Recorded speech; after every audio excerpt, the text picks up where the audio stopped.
Google, Amazon কিংবা মাইক্রোসফটের ইন্টারভিউতে সবচেয়ে কঠিন পার্ট কোনটা আপনারা কি জানেন? এটা কোডিং না, এটা হচ্ছে সিস্টেম ডিজাইন।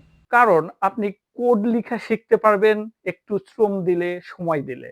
কিন্তু একটা স্কেলেবল সিস্টেম ডিজাইন করা আপনি মুখস্থ করে শিখতে পারবেন না। আমি যখন ডেনমার্কের জায়ান্ট কোম্পানি এপি মোলার মার্সকে জয়েন করি, তখন প্রথমবার আমি বুঝতে পারি ১ সেকেন্ডের ডাউন টাইম মানে হচ্ছে মিলিয়ন ডলারের লস। আজ আমি আপনাদের সাথে শেয়ার করব সিস্টেম ডিজাইনের ৩টি কোর পিলার, যা শুধু আপনাকে ইন্টারভিউতে সাকসেস হওয়ার সম্ভাবনাকেই বাড়াবে না, বরং একজন ওয়ার্ল্ড ক্লাস সিনিয়র ইঞ্জিনিয়ারের মাইন্ডসেট তৈরি করতে সাহায্য করবে। Section 1, scalability. এখন প্রশ্ন হতে পারে, স্কেলেবিলিটি মানে কি শুধু সার্ভারকে বাড়ানো? না, স্কেলেবিলিটি মানে শুধু সার্ভার বাড়ানো না। এখানে আরেকটি গুরুত্বপূর্ণ প্রশ্ন হচ্ছে, আপনার সিস্টেম কি স্টেটফুল নাকি স্টেটলেস? কারণ আপনি যদি ইউজার সেশন আপনার লোকাল সার্ভারে রাখেন, তাহলে নেক্সট রিকোয়েস্ট যদি অন্য সার্ভারে চলে যায়, তাহলে ইউজার অটোমেটিক্যালি লগ আউট হয়ে যাবে। আর এখানেই আসে real world solution. Number ১, reddish. এটা হচ্ছে ডিস্ট্রিবিউটেড ক্যাশ। Number ২, Kafka. এটা হচ্ছে event streaming system. Number ৩, load balancer. Load balancer হচ্ছে মাল্টিপল সার্ভারের ভিতর ট্রাফিক ডিস্ট্রিবিউট করার জন্য। মার্সকের মতো গ্লোবাল সিস্টেমে আমরা প্রথমবারেই সরাসরি ডেটাবেস সার্ভারে হিট করি না। আমরা ইভেন্ট ড্রিভেন আর্কিটেকচার ব্যবহার করি এবং সিস্টেমকে লুজলি কাপলড রাখি। সবসময় মনে রাখবেন, database should not be your bottleneck. Section 2, cap theorem. ইন্টারভিউয়ের সবচেয়ে গুরুত্বপূর্ণ এবং ইন্টারেস্টিং টপিকস হচ্ছে ক্যাপ থিওরেম। ক্যাপ বলতে কি বোঝায়? কনসিস্টেন্সি, অ্যাভেলেবিলিটি এবং পার্টিশন টলারেন্স। আপনি কখনোই এই তিনটা একসাথে পাবেন না। আর এটাই হচ্ছে real engineering trade of. Banking সিস্টেমে দরকার কনসিস্টেন্সি ফার্স্ট বা সিপি, আবার সোশ্যাল মিডিয়া দরকার অ্যাভেলেবিলিটি ফার্স্ট বা এপি। এখানে কোনো ভুল উত্তর নেই বা রাইট রং আনসার নেই। ভুল হচ্ছে আপনার জাস্টিফিকেশন ছাড়া উত্তর দেওয়া, আপনার ট্রেড অফটা না জানা, কোনটা কখন ব্যবহার করতে হবে। আর ইন্টারভিউয়াররা চায় না আপনি কখনো মুখস্থ উত্তর দেন।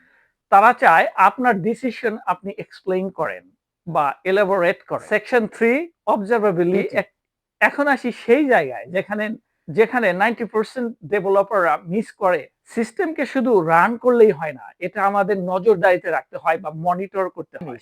আর সেখানেই আসে 3টি ইম্পর্টেন্ট জিনিস: লগিং, মেট্রিক্স এবং ট্রেসিং।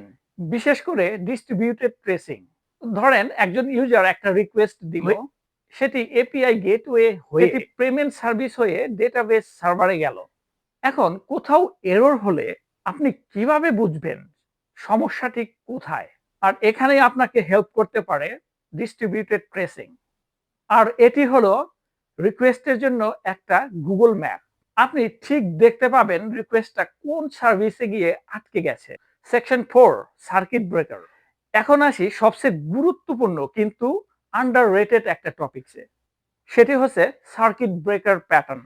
ইমাজিন করুন একটা সার্ভিস স্লো কিংবা ডাউন হয়ে গেছে, আর আপনি যদি তখন বারবার রিকোয়েস্ট পাঠাতে থাকেন, তখন পুরো সিস্টেমটি ক্র্যাশ করবে।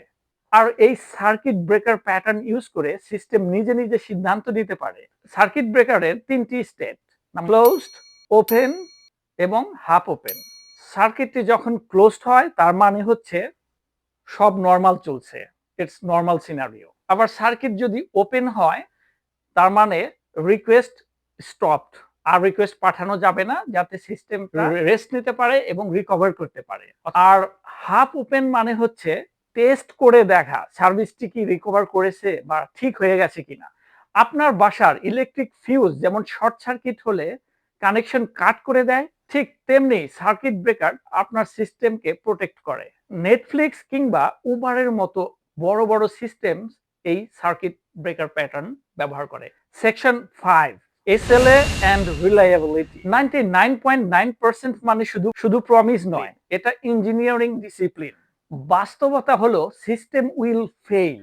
তাই প্রশ্ন হলো, আপনি কত দ্রুত রিকভার করতে পারেন? আর এখানেই আসে মনিটরিং, অ্যালার্টিং এবং অটো রিকভারি। সিস্টেম ডিজাইন কোনো থিওরি না, এটা হলো ডিসিশন মেকিং।